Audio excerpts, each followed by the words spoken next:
Olá pessoal, essa é uma incrível mensagem do Salmo 22, o Salmo messiânico, que conta a trajetória de Jesus na cruz, das 9 horas da manhã daquela sexta-feira até as 3 horas da tarde, quando ele grita, Tetelestai, está pago, está consumado. Mas essa mensagem, incrivelmente poderosa, ela tem uma subida, e é por isso que eu estou pedindo a você para ouvi-la inteira. Porque nessa subida da montanha você pode cansar um pouco, mas vai valer a pena subir até o topo. Então com vocês a mensagem do Salmo 22, o sofrimento do Messias e o seu triunfo. Eu quero ministrar hoje o Salmo 22, mas eu não vou lê-lo porque ele tem 31 versos e durante a ministração eu vou ler cada um dos versos. E se eu não conseguir chegar até o fim, percebendo o horário, eu vou ter que pular uma parte do esboço.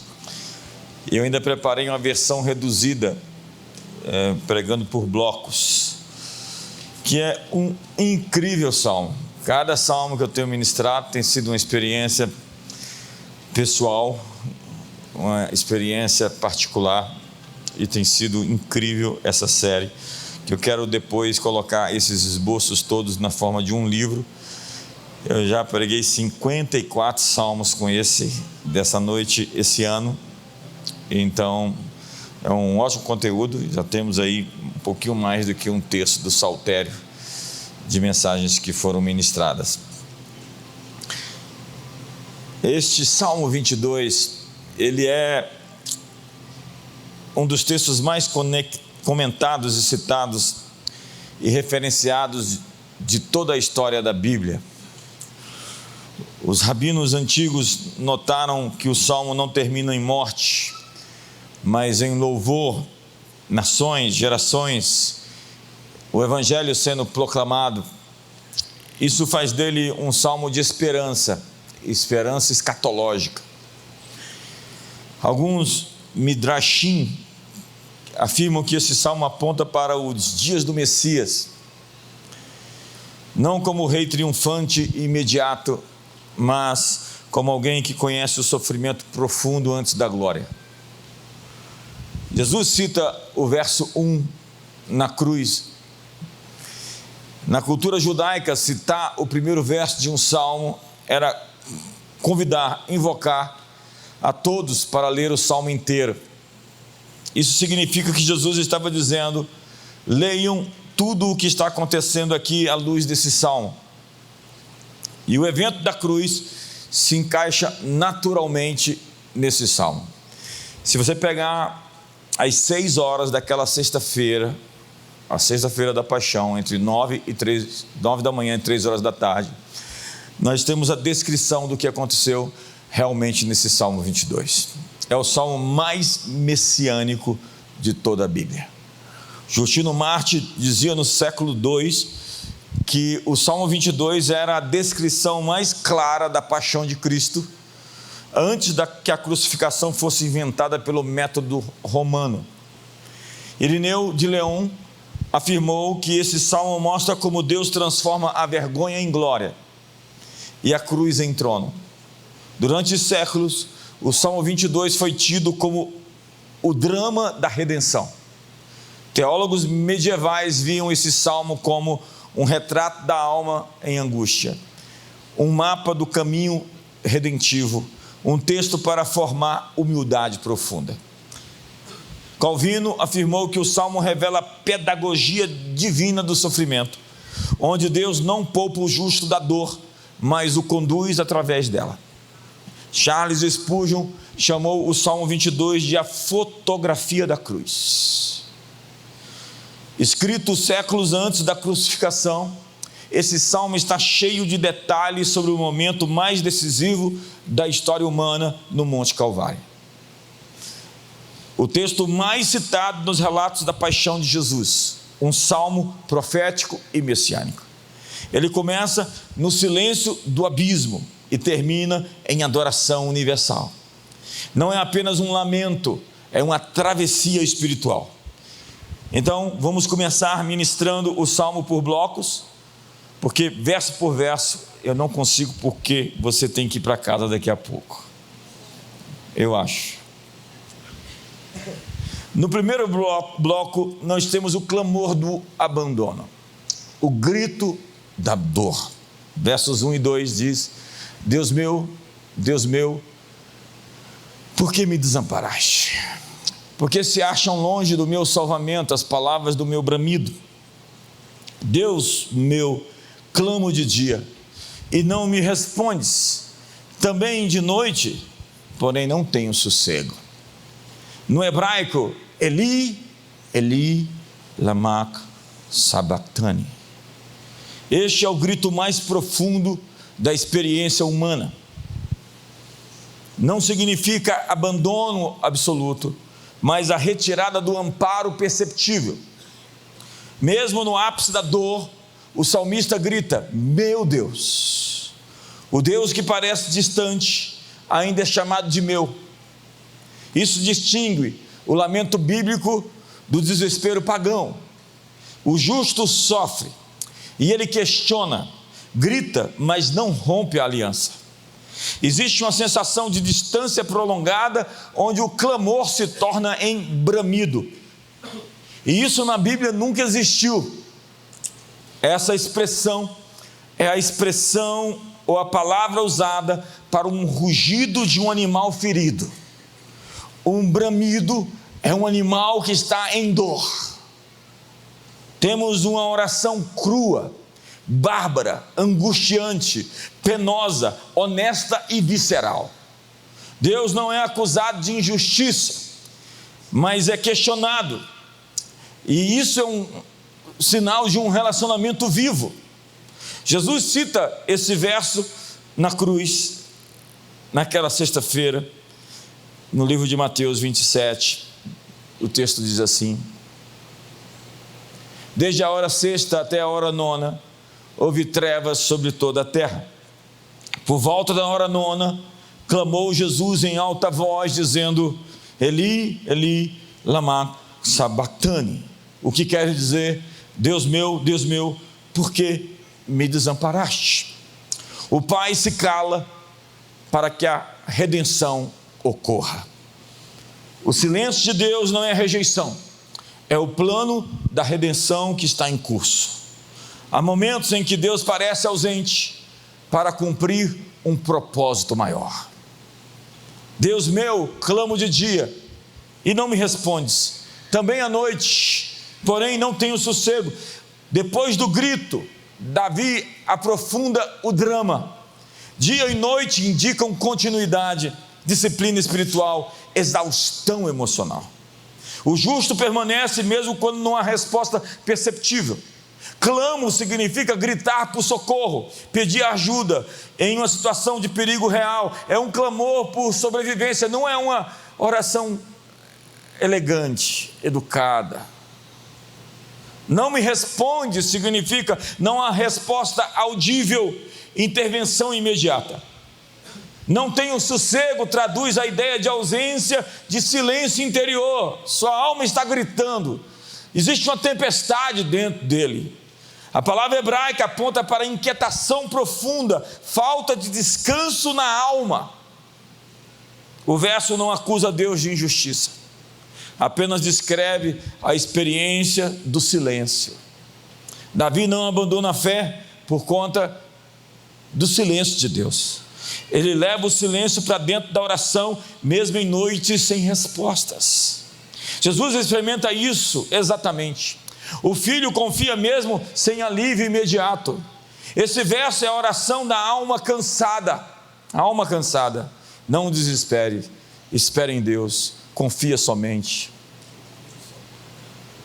É da sua época.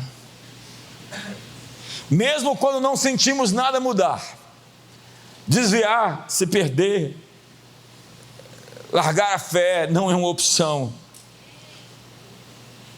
O silêncio de Deus é o espaço onde a fé amadurece.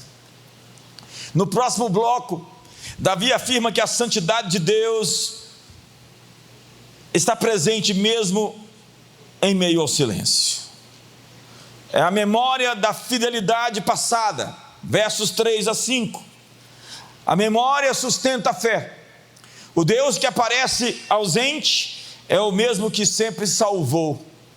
Parece contraditório. O texto diz: contudo tu és santo, entronizado entre os louvores de Israel. Nossos pais confiaram em ti, confiaram e os livraste.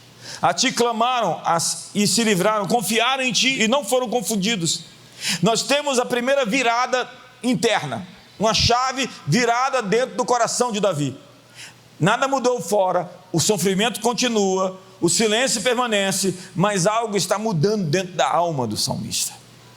Davi faz a afirmação poderosa no meio da dor. A palavra contudo,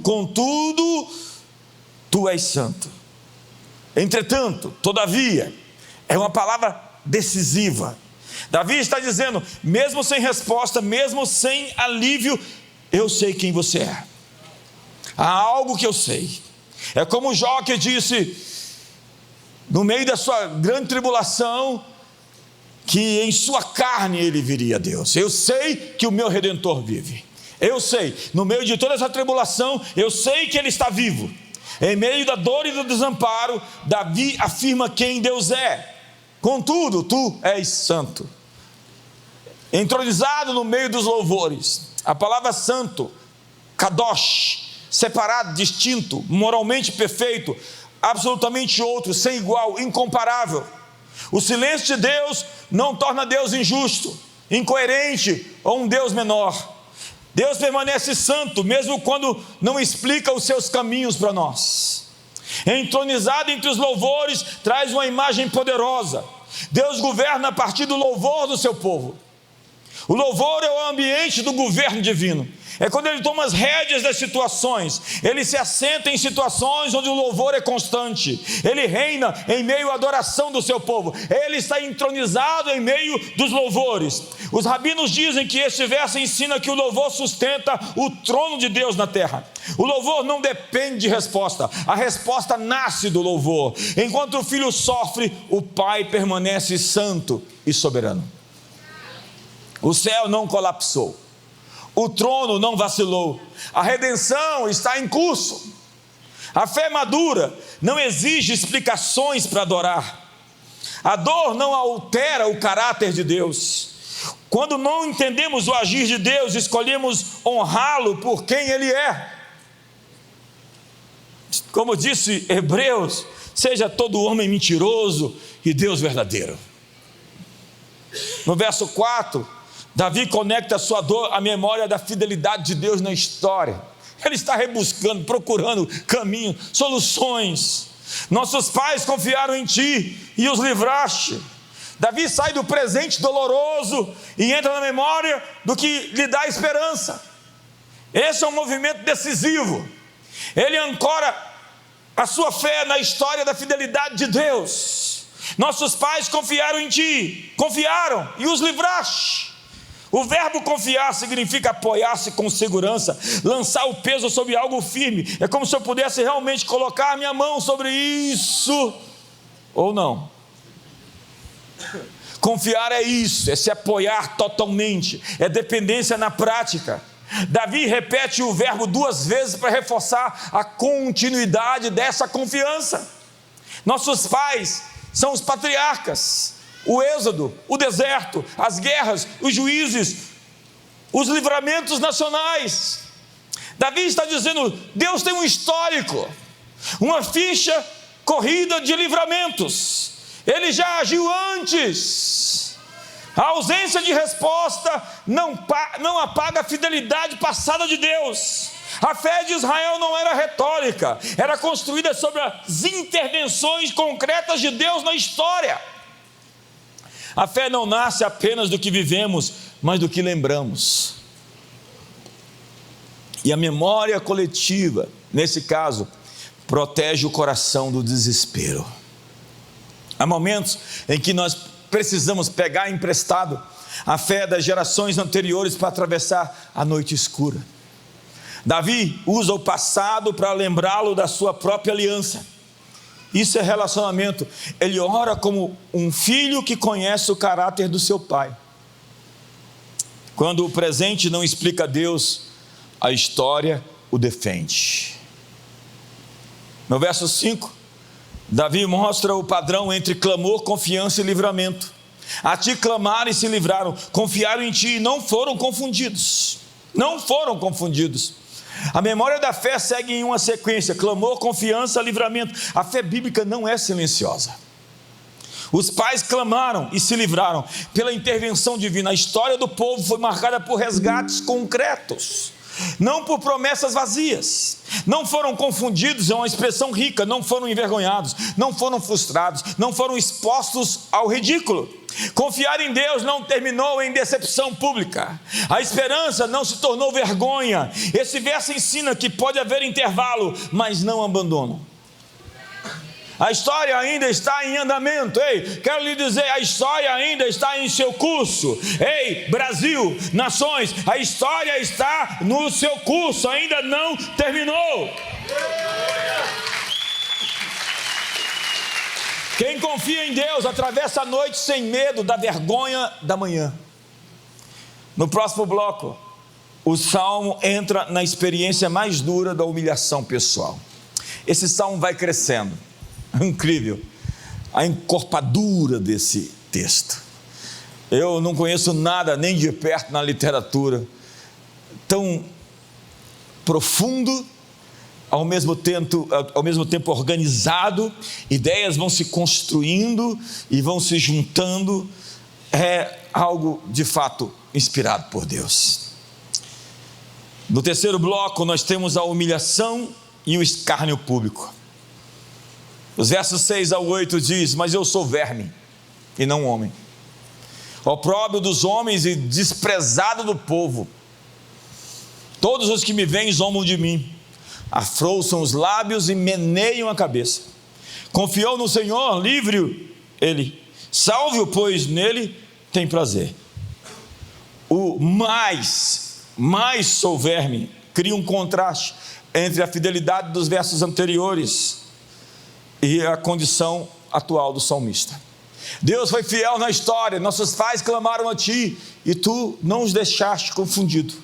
Mas a condição hoje é de que eu sou um verme. Davi afirma a ação de Deus no passado e descreve o seu abismo presente. E verme aqui não é autodepreciação psicológica, é a desumanização social. O verme, a palavra tolaat, era um verme associado à cor escarlate, usado na produção de tintura. Ele era esmagado para que a cor aparecesse. Uma imagem do sofrimento que produz algo além de si mesmo. A escarlata tinha a cor do verme espremido, destruído. Mas eu sou verme e não homem. Significa a perda da dignidade perante as pessoas. Ele é tratado como lixo, como escória, detrito sem valor público. É um excluído, ridicularizado, recusado, abandonado, cancelado, desconsiderado. Opróbrio é vergonha, não é sofrimento privado, é exposição pública. O salmista sofre diante dos olhos de todos. Desprezado do povo, mostra a opinião coletiva.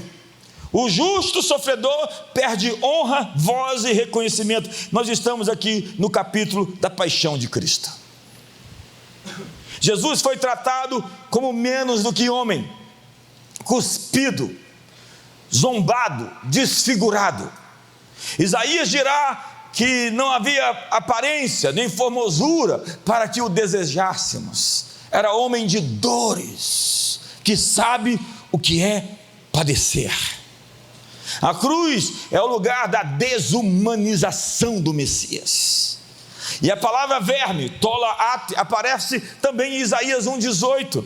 Vinde, pois, e arrezoemos, diz o Senhor, ainda que os vossos pecados sejam como a escarlata, como o verme, eles se tornarão brancos como a neve. O verme esmagado produz a cor, e o sofrimento do justo gera a redenção. Às vezes o caminho da redenção passa pela perda da honra antes da validação. Antes da glória, o justo pode ser tratado como um verme.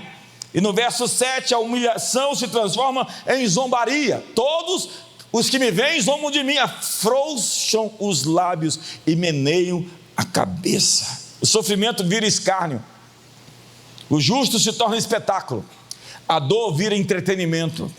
Zombam é ridicularizar com desprezo aberto, é ironia agressiva. O sofrimento provoca riso e não compaixão. Isso revela uma verdade dura dos nossos tempos. Quem desumaniza o próximo, a si mesmo se desumaniza. Eu estou escandalizado com a falta do pudor da crueldade. CPF cancelado, teve o que merecia, está no colo do capeta, sem anistia. Muito complicado esses dias. Nós vemos hoje a dureza do coração humano diante da dor alheia. Afrouxam os lábios e meneiam a cabeça, estendem os lábios, descreve a expressão do desprezo, sarcasmo e a rejeição moral. Meneiam a cabeça era um gesto cultural de desdém, como quem diz: você não vale nada, ou você teve o que merece. Esse detalhe aparece literalmente nos relatos da crucificação de Jesus. Nós estamos com uma fotografia daquela sexta-feira pela manhã. A multidão que o cerca faz exatamente isso. Esse verso é impressionantemente profético. Diz o texto que os que iam passando blasfemavam dele, meneando a cabeça, dizendo: ó tu que destróis o santuário e em 3 dias o reedificas, salva-te a ti mesmo, se és filho de Deus, e desce da cruz. O Messias não foi apenas morto, mas humilhado publicamente, desacreditado. Mas ele não se defende, não revida e nem argumenta. O silêncio diante do escárnio é um ato de confiança profunda. É um depósito do que está sendo semeado em dor e que será colhido em glória. Ele entrega a sua reputação nas mãos de Deus, e a verdadeira fé permanece firme mesmo quando a honra é retida. Confiou no Senhor, diz ele, livre-o ele, salve-o, pois nele tem prazer. Os inimigos não atacam apenas a pessoa, atacam a fé. O alvo do escárnio é o próprio Deus. A zombaria provoca Deus, é o ápice da blasfêmia. Nos evangelhos o cumprimento é literal. O Messias é ridicularizado exatamente com as palavras do Salmo. Capítulo 27 de Mateus diz: de igual modo os principais sacerdotes com os escribas e anciões, escarnecendo, diziam: salvou os outros, a si mesmo não pode salvar-se. É rei de Israel, desça da cruz e creremos nele. Confiou em Deus, pois venha livrá-lo agora, se de fato lhe quer bem, porque disse: sou filho de Deus. São as palavras do Salmo.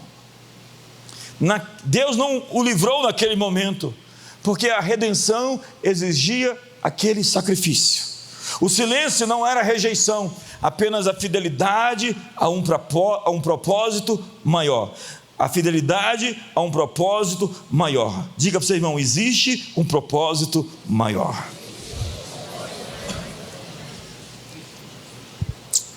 O Salmo se desenvolve. É incrível como ele se entrelaça numa trama. No bloco 4, nós vemos a dependência desde o ventre. Contudo, tu és quem me fez nascer e me preservaste, estando eu ainda no seio da minha mãe. A ti me entreguei desde o meu nascimento, desde o ventre da minha mãe, tu és o meu Deus. Não te distancies de mim, porque a tribulação está próxima e não há quem me acuda. O salmista apela para a sua história com Deus desde o início da vida. É o retorno à sua identidade profunda. Davi lembra que a relação com Deus começou muito antes da dor, Contudo, tu és aquele que me fez nascer, tu és quem me fez nascer e me preservaste, estando eu ainda no seio da minha mãe. Ele está dizendo que a sua fé está ancorada, e que aquele que se apoiou antes na história coletiva dos versos 4 e 5, do que Deus fez no passado com seus pais, agora ele se apoia na sua história pessoal. Quando o presente dói e o público zomba, ele se volta ao início da sua própria vida. A vida de Davi não foi fácil, como muitos de nós, e ele está crendo que aquele que o trouxe até aqui vai levá-lo até o fim.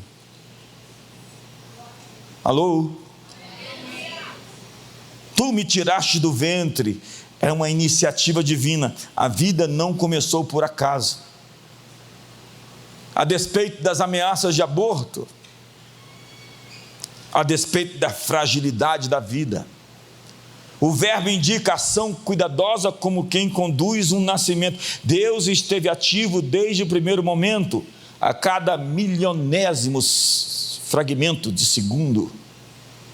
E me preservaste, estando eu ainda no seio da minha mãe. A imagem, presta atenção, é de uma criança que encontra descanso no colo da mãe. Desde os seios da minha mãe, declara que Deus cuidou dele em seu estágio mais frágil da existência. O Deus que cuidou quando eu nada podia fazer por mim, não me abandonará agora, enquanto eu ainda era um bebê. Ele cuidou e me protegeu. Todos nós temos uma história da graça prévia. Deus age antes de sermos capazes de defender, de responder. O mesmo Deus que o enviou ao mundo sustentou sua vida desde o início. Ele lhe fez nascer. Você cresceu, você chegou até aqui depois de tantas batalhas, quantos enfrentamentos, ataques pessoais, tentativas do inimigo de fulminar você, tantos laços foram quebrados. Parabéns, você chegou ao final de mais um ano, 2025. Vire-se para o seu irmão e dê uma salva de palmas para ele e diga: parabéns, você conseguiu chegar até aqui.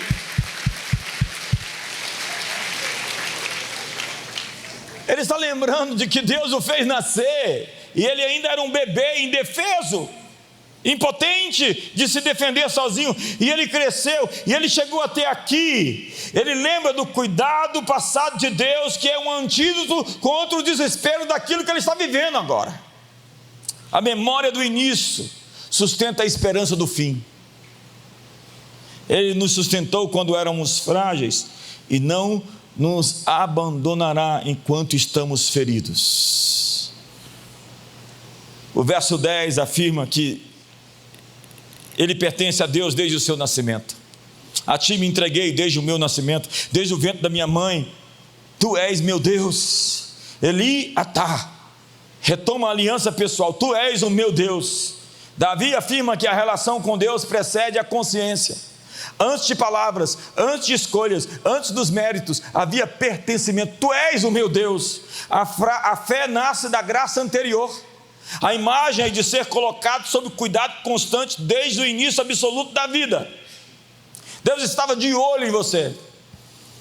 Na tradição judaica, esse verso descreve a confiança como algo aprendido antes da linguagem, antes de você aprender a falar. Deus é o primeiro ambiente seguro da existência. O abandono sentido no verso 1 não cancela a filiação real. Davi não argumenta com obras, mas com a origem. O Deus que recebeu a vida no começo não a rejeitará no fim. A fé adulta se sustenta lembrando da graça infantil. O passado de cuidado de Deus é âncora para o presente da dor. Quem foi confiado a Deus no início não será descartado no caminho.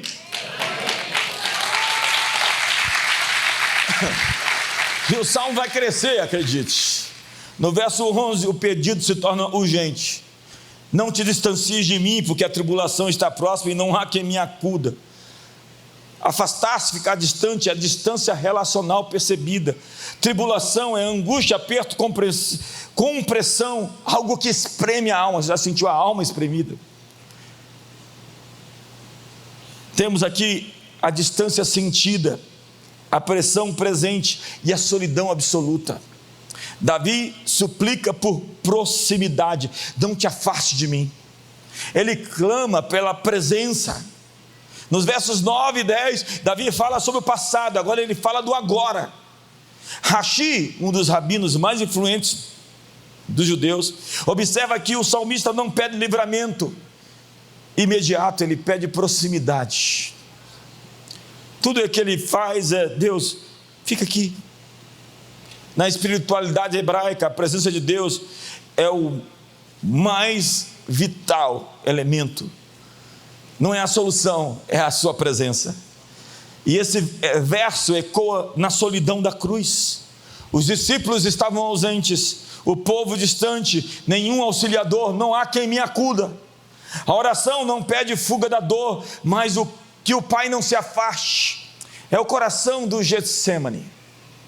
Quando na angústia ele se aproxima, a oração se simplifica, não é discurso, é dependência total. Ele pede apenas a Deus: fique perto. No próximo bloco surgem inimigos descritos como forças brutais. O salmista está cercado sem poder escapar. Versos 12 a 18. Muitos touros me cercam, fortes touros de Bazã me rodeiam. Contra mim abrem a boca, como faz o leão que despedaça e ruge. Derramei-me como água e todos os meus ossos se desconjuntaram. Meu coração fez-se como cera, derreteu-se dentro de mim. Secou-se o meu vigor como um caco de barro, e a língua se me apega ao céu da boca. Assim me deitas no pó da morte. Cães me cercam, uma súcia de malfeitores me rodeia. Transpassaram-me as mãos e os pés. Posso contar todos os meus ossos, eles me estão olhando e encarando em mim. Repartem entre si as minhas vestes, e sobre a minha túnica deitam sortes. Esse é um dos textos mais claros da crucificação. Antes da crucificação existir como método romano, a precisão assusta demais. Nós vemos imagens intensas de violência, desumanização e morte iminente. Touros, leões, cães, ossos à mostra. Esse é o ponto mais escuro do salmo.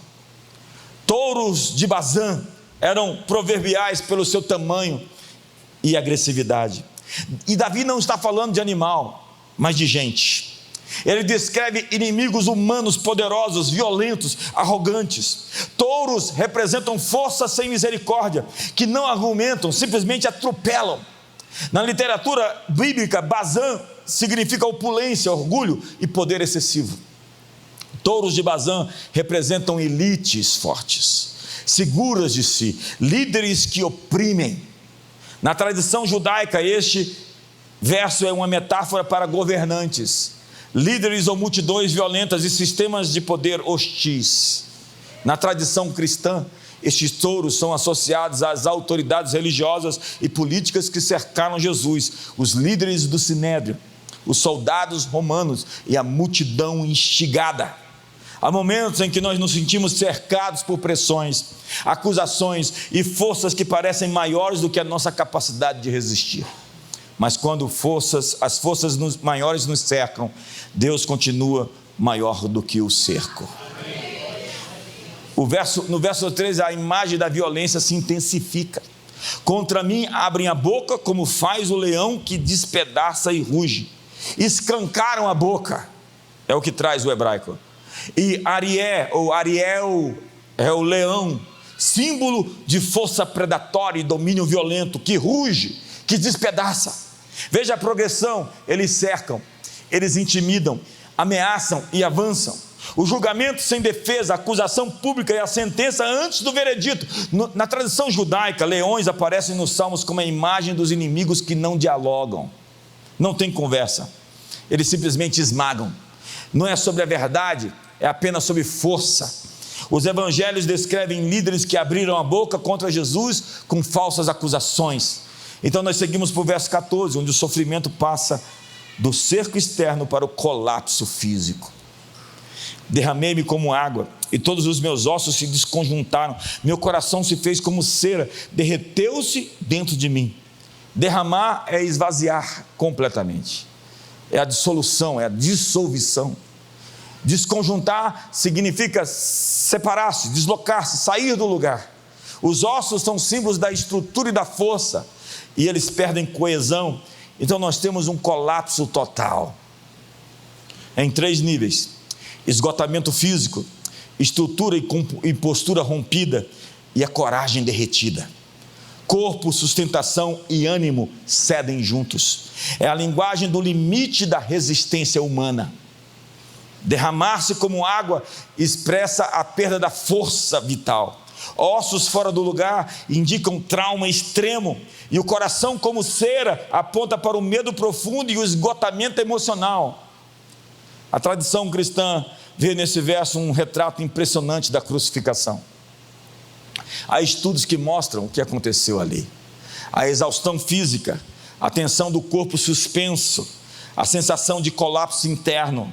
Agostinho diz que o coração derretido é a humanidade de Cristo carregando o peso do nosso pecado. Charles Spurgeon afirma que esse verso descreve a morte antes da morte. Deus permite que o justo chegue ao fim de si mesmo, não para destruí-lo, mas para que no fim de si seja o início da força de Deus em nós. A fé não se manifesta em força, mas em rendição. Crer não é esforçar-se, é render-se. No verso 15, nós chegamos ainda mais perto da morte. Secou-se o meu vigor como um caco de barro, e a língua se me pega ao céu da boca, assim me deitas no pó da morte. Secou-se é perder toda a umidade. Vigor é a força vital, a capacidade de resistir. Ele está dizendo: eu estou aos pedaços. Isso não é drama de quem está com a unha encravada, reclamando: por que, Deus, por quê? O barro seco é símbolo da fragilidade extrema. Um caco de barro quebrado é algo inútil, sem valor. A língua se apega, cola, gruda, fica presa no céu da boca. A língua colada ao paladar descreve sede intensa, impossibilidade de falar, de orar, de pedir ajuda, não tem mais como nem verbalizar. O corpo perde a linguagem. Diz o texto que Jesus disse: tenho sede. É a desidratação extrema da crucificação e o cumprimento literal do Salmo. Agostinho comenta que o Cristo que criou o barro agora se torna como barro seco por amor dos homens.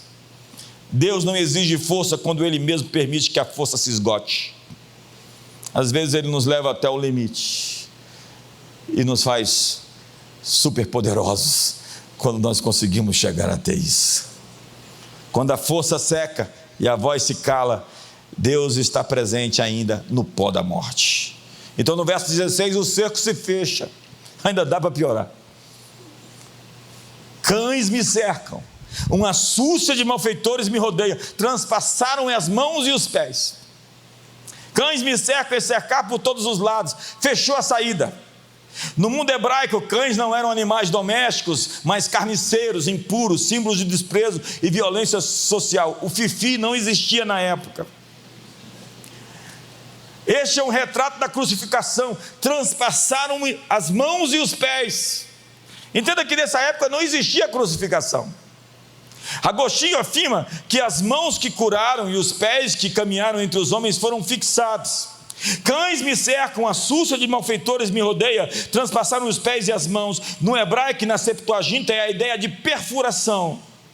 É uma das descrições mais diretas da crucificação no Antigo Testamento. No verso 12, a exposição pública profunda a humilhação. A exposição pública total, vergonha, vulnerabilidade extrema. Posso contar todos os meus ossos. Eles me estão olhando e encarando em mim. Aqui o salmo se torna quase insuportável de ler. Os ossos são símbolos da estrutura, da identidade física e da força. E contar os ossos é a linguagem de quem foi reduzido ao mínimo vital. É o ápice do opróbrio. O justo perde a privacidade, a honra e o controle da sua própria imagem. Eles estão olhando e encarando em mim, é um olhar afrontativo, provocador. A nudez, a fragilidade, a magreza extrema se torna um espetáculo. Na crucificação, o corpo exposto, suspenso, observado pela multidão, cumpre essa imagem com precisão.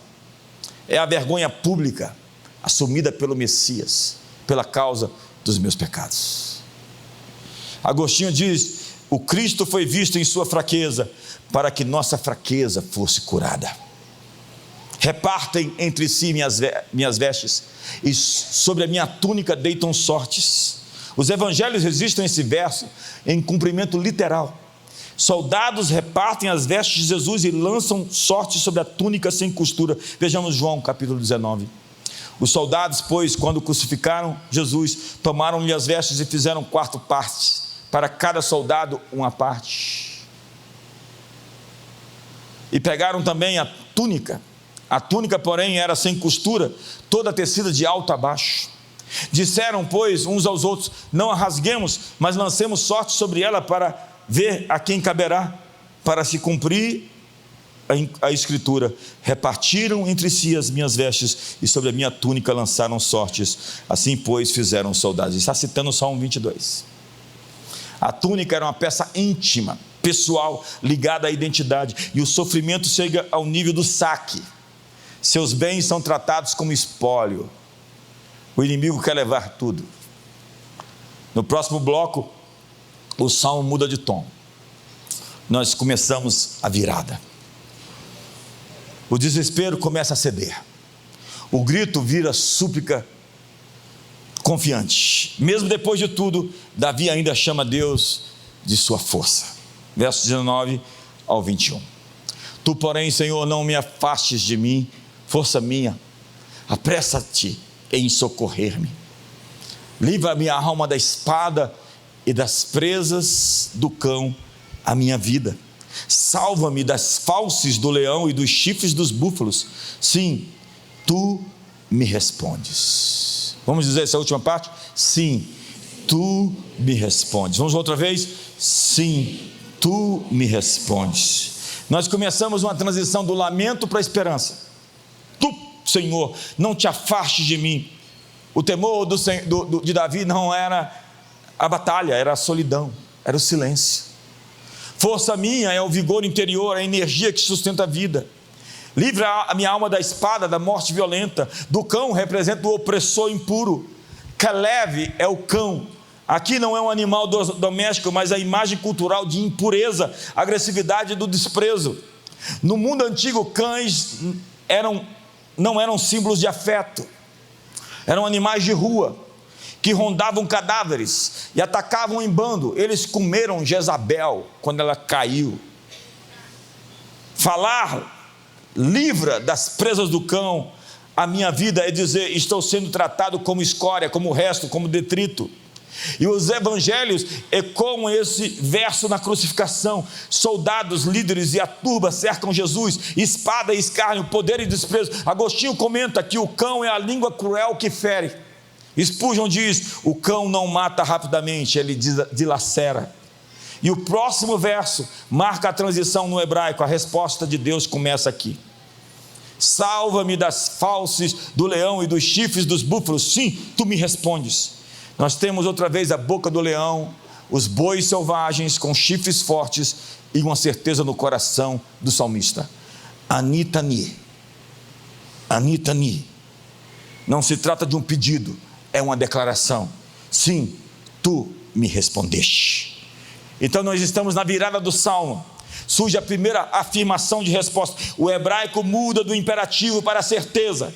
Agostinho escreve que nesse verso o sofrimento não terminou, mas a vitória já foi decidida. Eu vou repetir: o sofrimento não terminou, mas a vitória já foi decidida.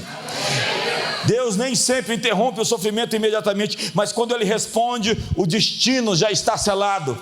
A resposta precede a libertação visível. O inimigo ainda ruge, Ele grita, ele esperneia, mas ele sabe que já perdeu.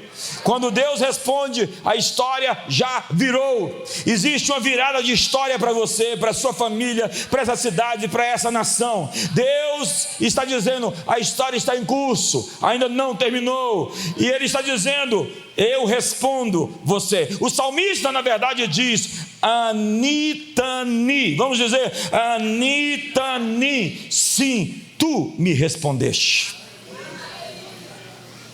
No 7º bloco, nós estamos na jornada do sofrimento ao testemunho. O salmo vai melhorar bastante agora.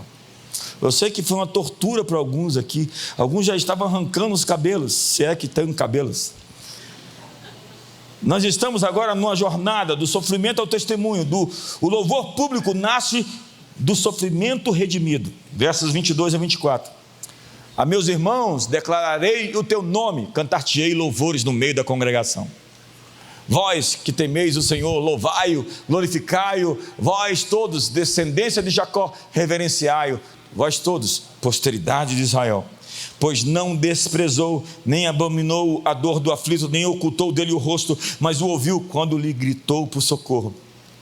Nós temos uma virada do sofrimento ao louvor. Anunciarei o teu nome aos meus irmãos. Aqui o silêncio termina e o louvor começa. A dor se torna testemunho. O justo anuncia o nome de Deus. O sofrimento termina em proclamação. A meus irmãos declararei o teu nome. É incrível o caráter messiânico desse salmo, como ele se repete no Novo Testamento. Veja Hebreus o que diz: pois tanto o que santifica como os que são santificados, todos vêm de um só. Por isso é que ele não se envergonha de lhe chamar de irmãos, dizendo: a meus irmãos declararei o teu nome, cantar-te-ei louvores no meio da congregação. Lá em Hebreus ele está citando o Salmo 22. A meus irmãos declararei o teu nome significa proclamar publicamente, tornar conhecido com intenção. Cantar-te-ei louvores no meio da congregação é uma transição definitiva do Salmo, porque o lamento individual se torna testemunho. O sofrimento privado vira anúncio público. Esse verso marca a divisão do salmo. Nos primeiros 21 versos, eles descem a dor. A partir do verso 22, o texto sobe em louvor e esperança. Na tradição judaica, os rabinos ensinam que o justo que foi salvo tem a obrigação moral de testemunhar na assembleia. O livramento não é propriedade privada. Ele pertence à comunidade. A sua história com Deus de livramento pertence a todos nós. Anunciar o nome é revelar quem Deus se mostrou ser na sua dor. Quem foi alcançado na cova deve falar na congregação. O Deus que salva no secreto é anunciado em público. Vós que temeis o Senhor, louvai-o, glorificai-o. Vós todos, descendência de Jacó, reverenciai-vos todos, posteridade de Israel. Vós o que temei o Senhor, louvai-o. O sofrimento pessoal se torna em convocação coletiva. Louvai-o, aleluia.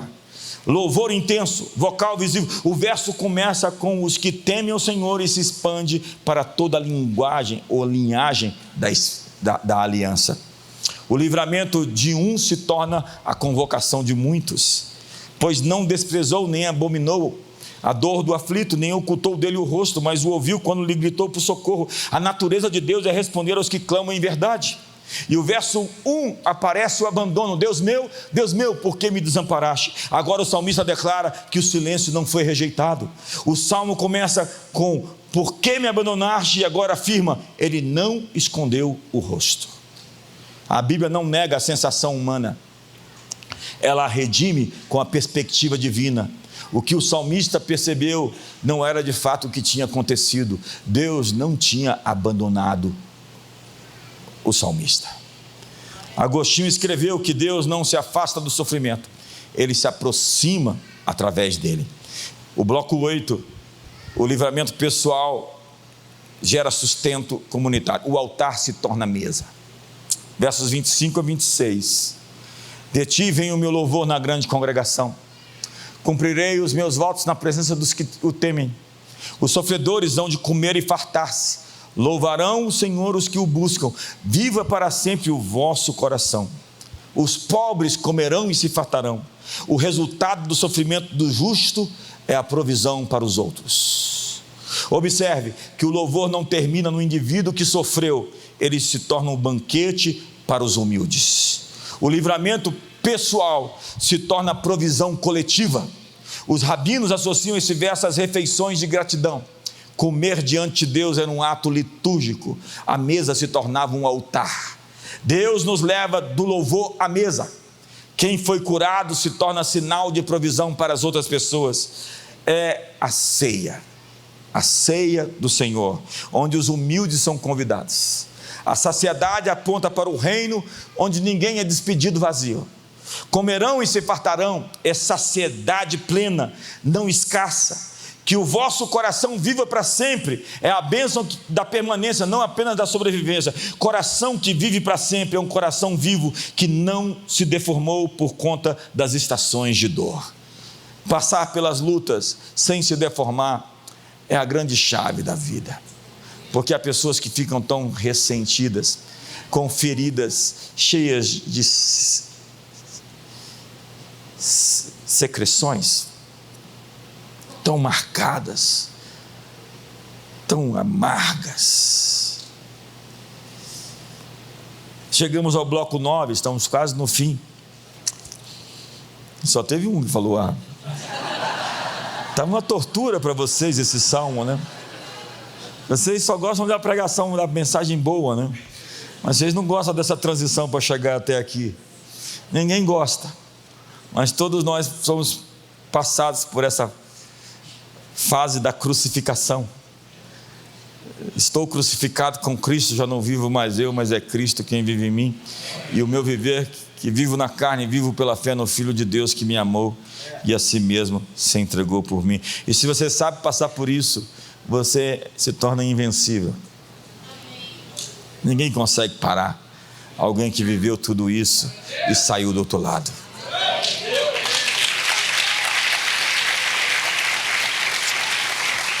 Agora nós estamos chegando no ápice da montanha. Os versos 27 a 29 é a subida quase no cume. O salmo se torna global e escatológico. Deixa de ser individual para ser planetário. Veja o que a gente já passou por todas as fases do sofrimento de Jesus, da sexta-feira, 9 da manhã até as 3 da tarde. E agora estamos na ceia aqui. Eles vão comer e se fartar, convidados para a mesa. E agora temos a grande comissão.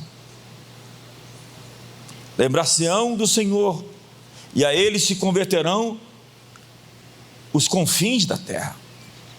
Perante Ele se prostrarão todas as famílias das nações, pois do Senhor é o reino, é Ele quem governa as nações. Todos os opulentos da terra hão de comer e adorar, e todos os que descem ao pó se prostrarão perante Ele, até aquele que não pode preservar a própria vida. Que texto! O salmo se expande então do individual, o sofrimento de um homem, para os confins da terra, e diz que vivos e mortos, ricos e pobres, todos reconhecem o governo do Senhor. O reino é revelado como universal. Lembrar-se-ão é um despertar da consciência, e se converterão é voltar, retornar à origem. Diz que as nações, o evangelho dos judeus que estava ali sendo pregado num salmo de Davi 3.000 anos atrás, agora tem uma mensagem para as nações, todos os povos da terra. Os confins da terra são os limites mais distantes da experiência humana. Prostrar-se-ão todas as famílias das nações, clãs, culturas, povos diversos. O Brasil, inclusive. O salmo começa com um homem sozinho gritando na dor, e termina com o mundo inteiro lembrando de Deus.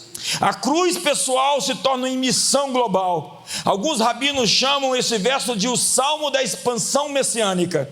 O Cristo rejeitado por um momento se torna o centro da oração universal. Spurgeon escreveu: o Calvário é o altar de onde o louvor alcança os confins da terra. O texto não fala só de pessoas, mas de famílias. A redenção bíblica é relacional, geracional, cultural. O que começou em silêncio termina em adoração mundial.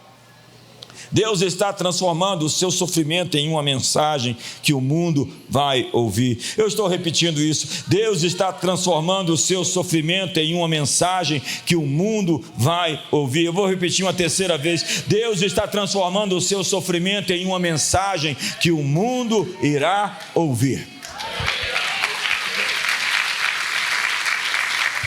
Verso 28. Pois do Senhor é o reino, é Ele quem governa as nações, mesmo elas não sabendo. Ele tem posse exclusiva e autoridade intransferível.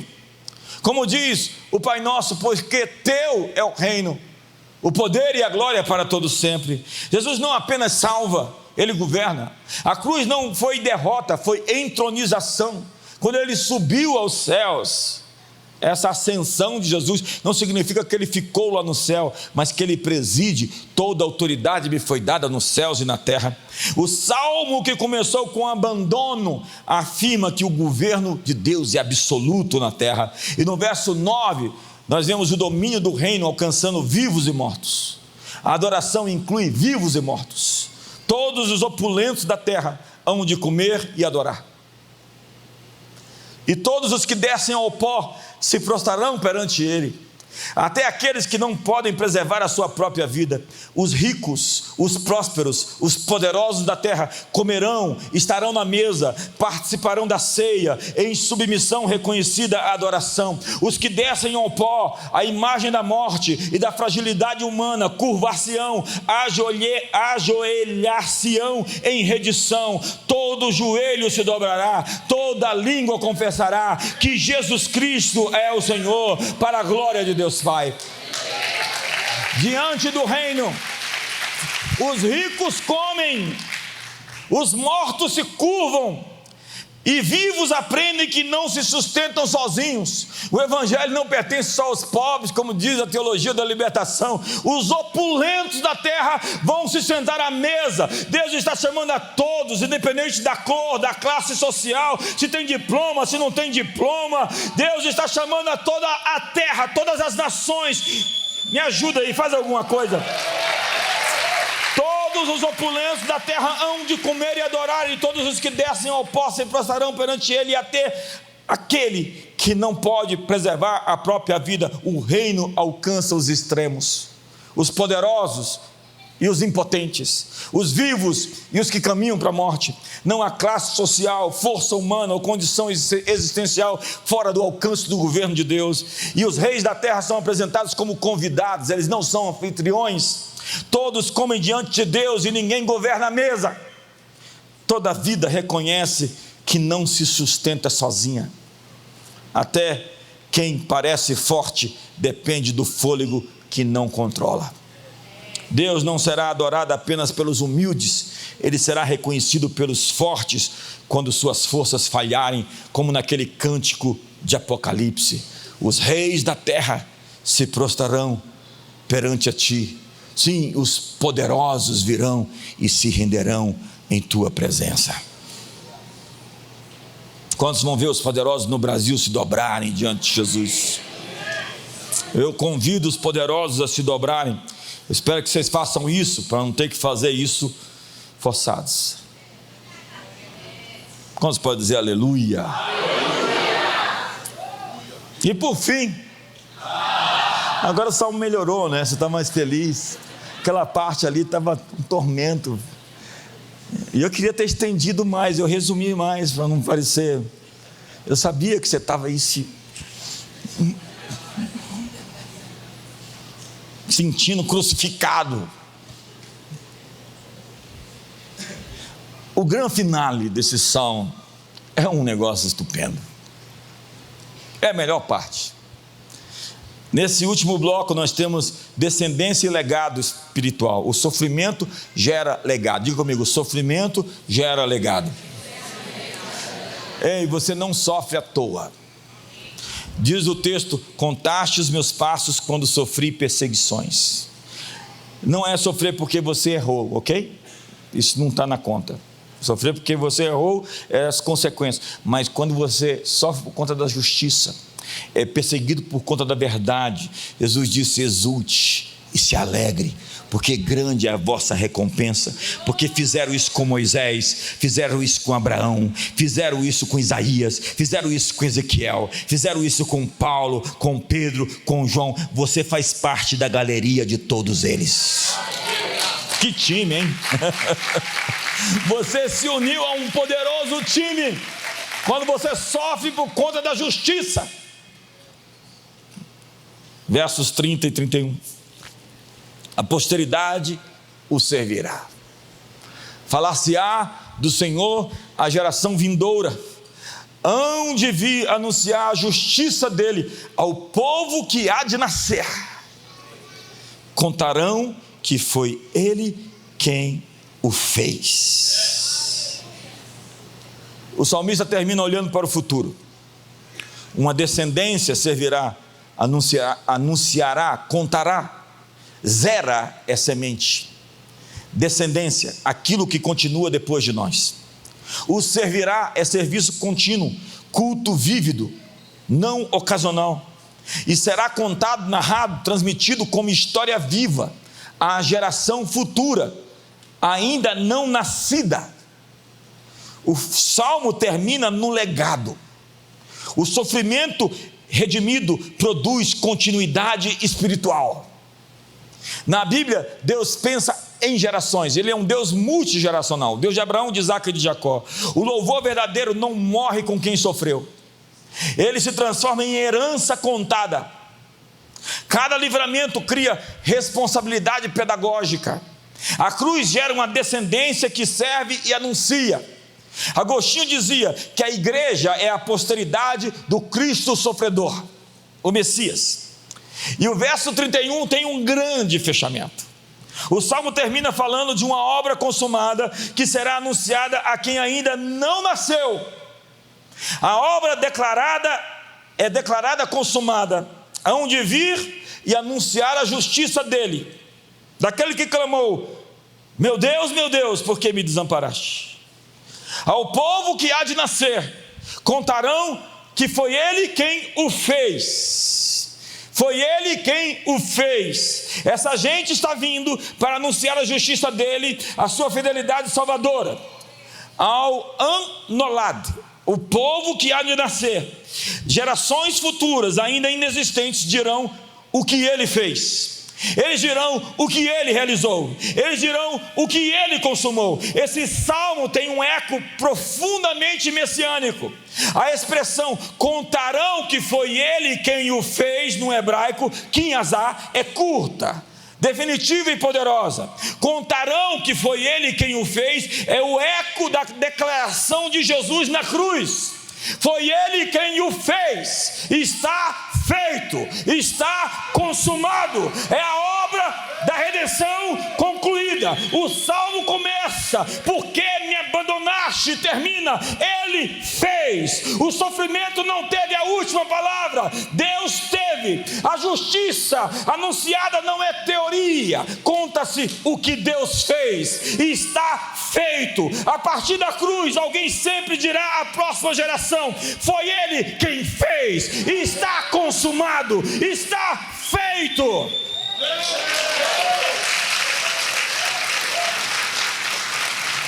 Spurgeon escreveu: o salmo termina como um monumento levantado sobre a obra consumada de Deus. A dor pergunta por quê? Porque a fé responde: ele fez. Ele fez. Senhoras e senhores, ele fez. Está feito, está consumado. Tetelestai. A nossa fé repousa no que ele fez. Mesmo quando não entendemos o caminho, nós podemos anunciar o fim. Eu estou aqui por vezes profetizando sobre o Brasil. Alguns falam assim: o que ele está dizendo? Eu estou dizendo que nós podemos anunciar o fim, porque está feito. As nações vão se dobrar, todos vão se render, os ricos e os poderosos, os grandes e os pequenos, os vivos e os mortos, todo joelho se dobra no céu, na terra e debaixo da terra. Na cruz ele diz: está consumado. No Salmo 22 ele termina: ele o fez. Spurgeon insiste que o verso final ele fez é a resposta definitiva à pergunta: Deus meu, por que me abandonaste? Ele fez, é a resposta. Está consumado. No grego, tetelestai. Eu já preguei sobre isso. Tetelestai é uma palavra jurídica e comercial, que significava: a dívida está paga, seus pecados foram pagos, a obra está concluída, a tarefa está finalizada, nada a acrescentar. Como disse o autor a Hebreus, havendo ele oferecido um único sacrifício pelos pecados, assentou-se. Jesus se assentou, porque ele fez. Assenta-te à minha direita até que eu ponha os teus inimigos por estrado dos seus pés. É que ele se assentou e o deu à igreja. Ele fez e comissionou a igreja. E diz o texto: o Senhor enviou o seu cetro de Sião, dizendo: governa no meio dos seus inimigos. Ele o fez, mandou o cetro e disse: toda autoridade me foi dada nos céus e na terra, portanto ide, expulsai os demônios, curai os enfermos, ressuscitai os mortos, limpai os leprosos. Eis que vos dei autoridade para pisar sobre serpentes e escorpiões, sobre todo o poder do inimigo, e nada absolutamente vos causará dano. Ele o fez. Chegue na sua casa e diga: ele o fez. A miséria foi destruída, a pobreza foi destruída, a doença foi destruída, a morte foi vencida. Ele o fez, porque por uma oferta aperfeiçoou para sempre os que estão sendo santificados. Sentar-se é sinal de trabalho encerrado. Os sacerdotes do Antigo Testamento nunca se sentavam no templo. Cristo se senta porque não há mais nada o que fazer, está feito. Hebreus diz que ele é o autor e consumador. A fé não começa em nós e não termina em nós. Ela inicia nele e termina nele. Ele faz do começo ao fim. Como disse Romanos: aos que justificou, esses também glorificou. Paulo usa o passado para algo ainda futuro, porque em Deus o que ele decide já está feito. O que Deus decidiu sobre você já está feito.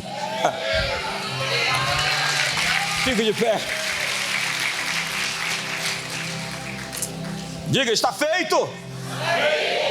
Chegue em casa hoje e escreva: está feito, ou ele o fez, ou está consumado. Que salmo, eu queria ter pregado ele inteiro, mas alguns aqui não iam suportar o meio, como alguns não estão suportando muito o meio. O resumo é a memória da fé, a humilhação do justo, a dependência original, o cerco do mal, a resposta invisível, o testemunho público, a mesa da graça, o reino das nações e a obra consumada. Levante suas mãos e diga: ele fez. Diga: está feito. Levante suas mãos. Satanás está tentando fazer você pedir aquilo que já está feito. Ele está tentando te convencer a retroceder quando já está feito. Não é sobre pedir, é sobre ordenar. Levante as suas mãos. Não é sobre ficar pedindo a Deus. O Bill Johnson disse que você está orando numa posição de incredulidade quando você pede para Deus aquilo que já está feito. É como você pedir água para beber, tendo água à sua frente. Beba água. Está feito. Levante suas mãos hoje. Exerça a sua autoridade hoje. Você está orando errado.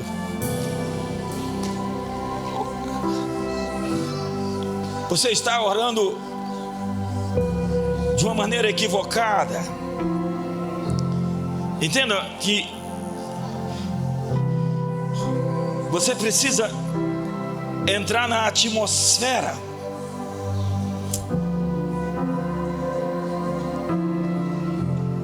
daquilo que já foi feito.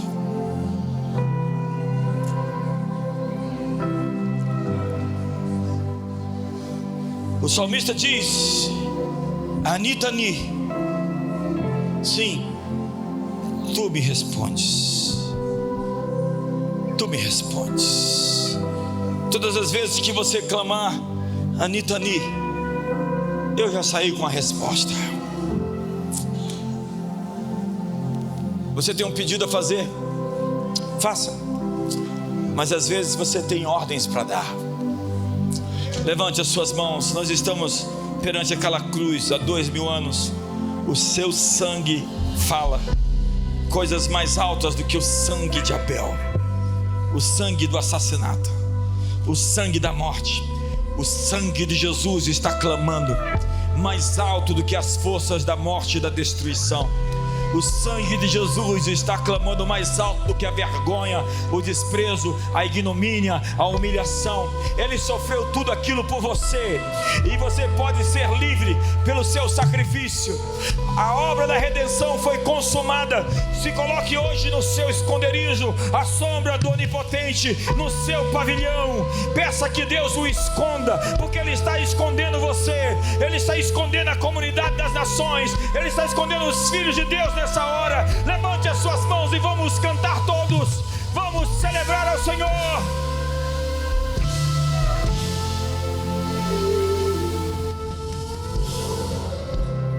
Sabe, esse verso 31 está falando sobre aqueles que haveriam de nascer.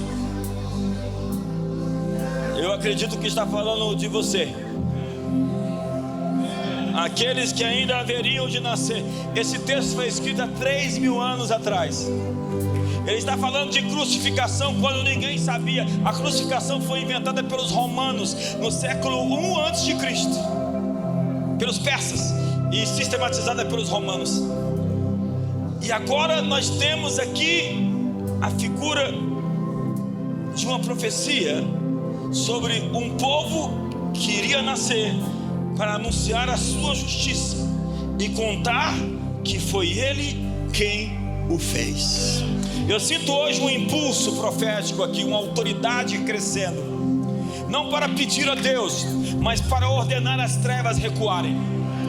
Não para hoje clamar a Deus. Você pode fazer isso se você quiser, mas eu sinto que hoje Deus está passando um bastão para você de autoridade, de governo, de liderança na sua área, para você avançar contra as trevas que tentam prensar você, espremer sua alma. Você não está agora no modo recuo, no modo defensivo. Você está no modo ofensivo, no modo ataque. E os levantes do diabo estão agora recuando diante de você. As obras de Satanás estão caindo na sua presença.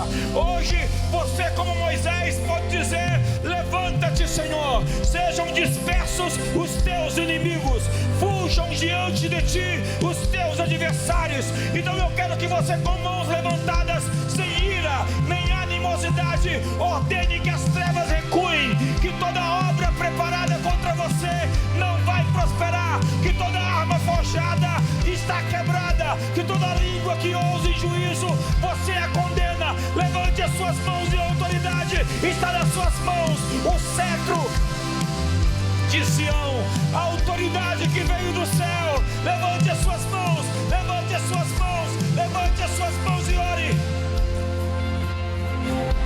Pai, nós declaramos hoje toda estratégia, estratagema, toda formação demoníaca que se montou está sendo agora identificada e anulada. Todo o castelo e fortaleza, toda obra de Satanás montada, toda articulação do mal está sendo desfeita.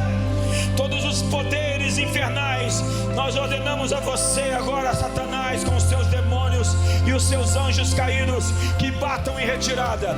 Vieste por um caminho, fujam por 7 caminhos. Nós declaramos: vocês se levantaram para cair, caiam outra vez, recuem, batam em retirada sobre a obra da cruz, o sangue do Cordeiro, a vitória de quem gritou: está feito, está consumado, tetelestai. Eu quero quebrar hoje a acusação. Quem intentará acusação contra os eleitos de Deus, se é Deus quem os justifica? Justificados pela fé temos paz com Deus, ainda que os pecados sejam vermelhos como a escarlata, como o verme. Eu, todavia, os torno mais alvos que a neve. Vem com a tua cobertura e a tua proteção, Senhor. Está feito. Obras do mal estão batendo em retirada agora. Saltem agora forças malignas. Medos, temores, ansiedades estão quebrados. Pesadelos agora sejam quebrados. Ataques noturnos sejam quebrados. Invasões satânicas na mente sejam desfeitas. Opressões estão lançadas por terra. Forças do mal, nós ordenamos: recuem agora. Cessem as suas manobras, cessem as suas operações, batam em retirada, em nome de Jesus. Em nome de Jesus. Diga comigo: está feito. Diga comigo: está consumado. Diga comigo: Ele o fez e enche o seu peito.